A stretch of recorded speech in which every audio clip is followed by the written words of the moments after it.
Compartir para ganar.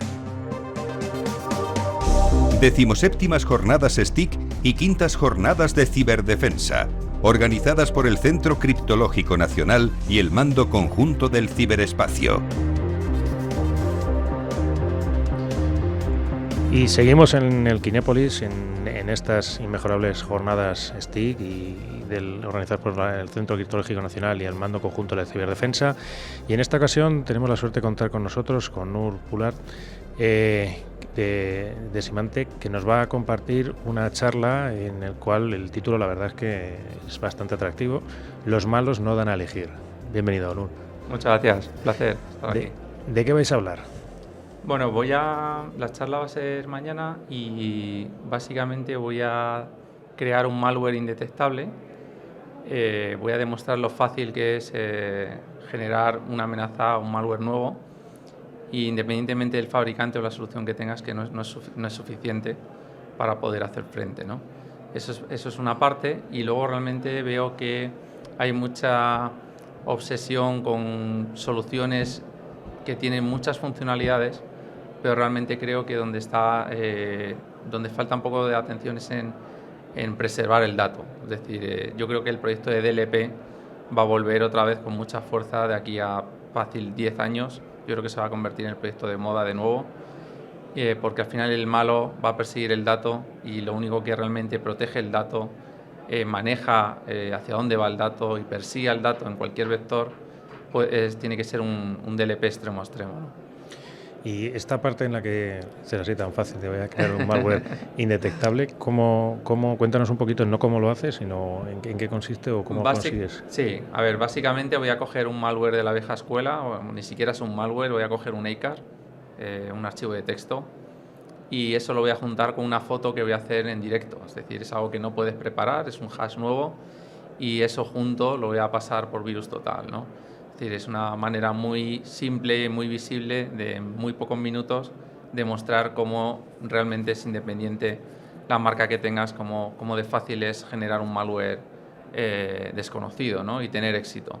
Y voy a demostrar matemáticamente por qué creo que el nivel de protección está debajo del 3%, que es demasiado...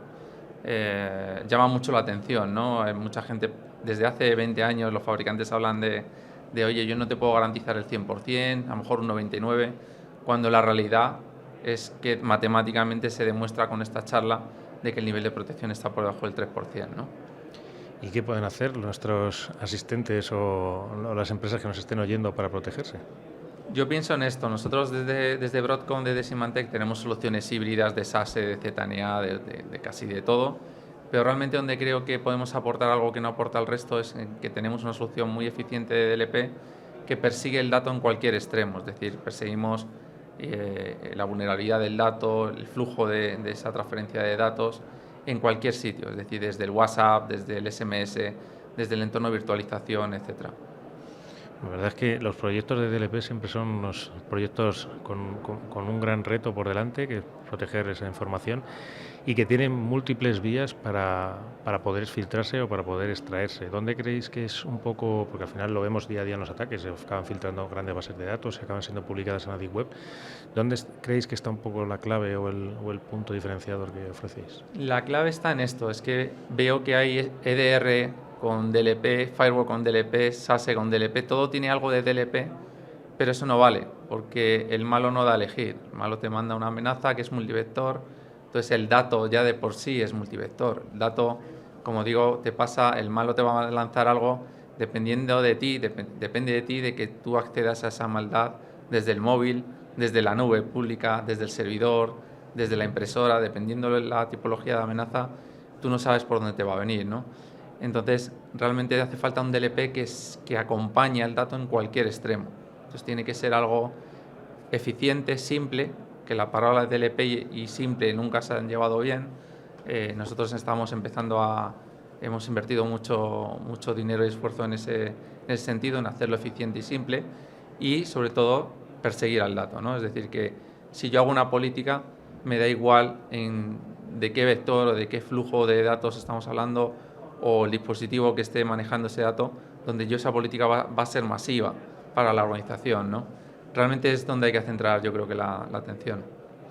Y estamos viviendo una época en la cual la inteligencia artificial tiene mucho que decir y está rompiendo muchos esquemas en la parte de negocios, en la parte de comunicación. ¿Crees que tiene mucho que decir también la parte de DLP, toda esta revolución de inteligencia artificial? Me encanta la pregunta porque justo pienso esto, ¿no? Es decir, al final, ¿cómo se convierte en una amenaza indetectable? ¿En qué es algo desconocido? Claro, más desconocido que lo que nos vamos a enfrentar ahora, que es todo recién generado. Entonces realmente todos los hashes van a ser nuevos.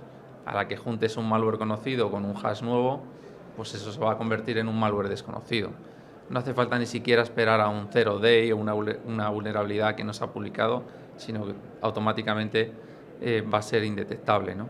Entonces, y no solamente ahí, yo en este mismo Kinepolis, en el 2017, en el CCNC, me preguntaban qué esperaba para el 18, esperaba la inteligencia artificial en manos del mal, y si me hicieras esa pregunta a día de hoy, que me gustaría incluirlo, Hazla.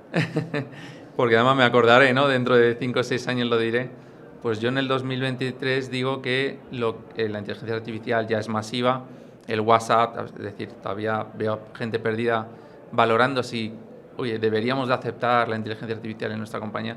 Esto no es una opción, es decir, es algo masivo. Y lo que viene el año que viene y va a empezar a ser masivo es el metaverso.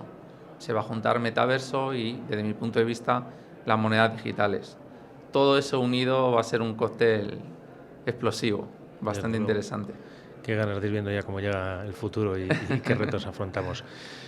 Una última pregunta. ¿Qué esperas que se lleven los asistentes a tu charla un poco como lección aprendida o como punto para trabajar el resto del año? Pues lo primero que me espero es que no siempre de lo que más habla la gente es lo más importante. Hay que tener la mente muy abierta y esperarte cualquier cosa. Es decir, no pensar que lo que llevo pensando 10, 20 años es lo correcto. Puede ser que mañana debería de tener la mente abierta para decir, oye, es verdad, esto no lo tenía en cuenta. O es verdad, pensaba que mi nivel de protección no era el 100, pero sí que era a lo mejor el 50, ¿no? En ese sentido, pues eso por un lado, y por otro lado que centren un poco la atención en algo que gestione y que proteja el dato, ¿no? Pues Nur, un placer haberte tenido con nosotros y que nos hayas ilustrado de ese ataque de malware desconocido y cómo protegernos frente a él. El placer es mío, muchas gracias.